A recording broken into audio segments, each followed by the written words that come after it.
നാരായണീയം ദശകം 1 ശ്ലോകം 9.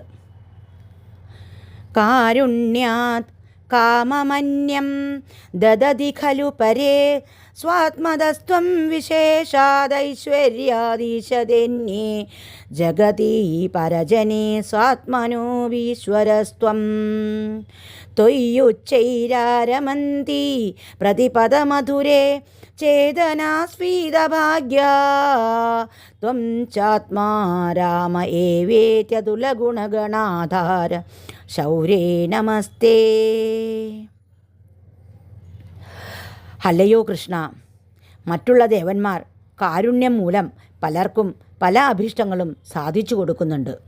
അങ്ങാകട്ടെ പ്രത്യേകിച്ചും തന്നെയാണ് നൽകുന്നത്. അന്യർ തങ്ങളുടെ നിയന്ത്രണ ശക്തിയാൽ ലോകരുടെ ഈശ്വരന്മാരായിരിക്കുന്നു. അങ്ങാകട്ടെ എല്ലാവരുടെയും അന്തരാത്മാവിൻ്റെ ഈശ്വരനാണ്. ഭാഗ്യമുള്ളവരായ ജീവാത്മാക്കൾ അനുപദം സുന്ദരനായ അങ്ങയിൽ പൂർണ്ണ സന്തുഷ്ടിയോടെ രമിക്കുന്നു. അങ്ങ് ആത്മാവിൽ തന്നെ രമിക്കുന്ന ഈശ്വരനാണ്.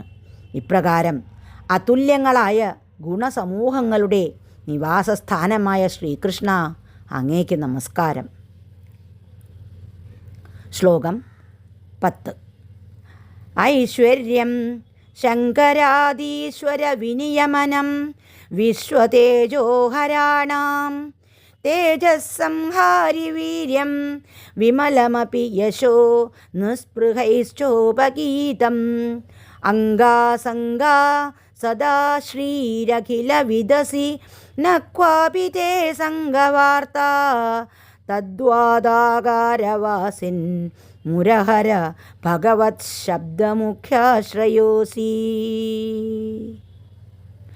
അല്ലയോ ഗുരുവായൂർ ക്ഷേത്രത്തിൽ വസിക്കുന്ന മഹാവിഷ്ണു, അങ്ങയുടെ ഐശ്വര്യം പരമേശ്വരൻ മുതലായ ദേവന്മാരെ പോലും അടക്കി ഭരിക്കുന്നു.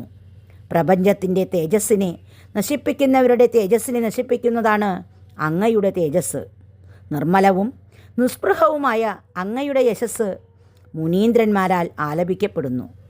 ഐശ്വര്യലക്ഷ്മി സദാ അങ്ങയുടെ ശരീരത്തെ അലങ്കരിക്കുന്നു. അല്ലയോ വിഷ്ണു, അങ്ങ് സർവജ്ഞനാണ്. അങ്ങേക്ക് ഒരു വസ്തുവിലും ആസക്തിയില്ല. ഈ ഭഗവത് പദാർത്ഥങ്ങളുടെ വിളനിലമായ അങ്ങു തന്നെയാണ് ഭഗവാൻ എന്ന ശബ്ദത്തിൻ്റെ മുഖ്യ കേന്ദ്രം. കൃഷ്ണ ഗുരുവായൂരപ്പ. ഇതോടെ 1-ാം ദശകം സമാപിച്ചു.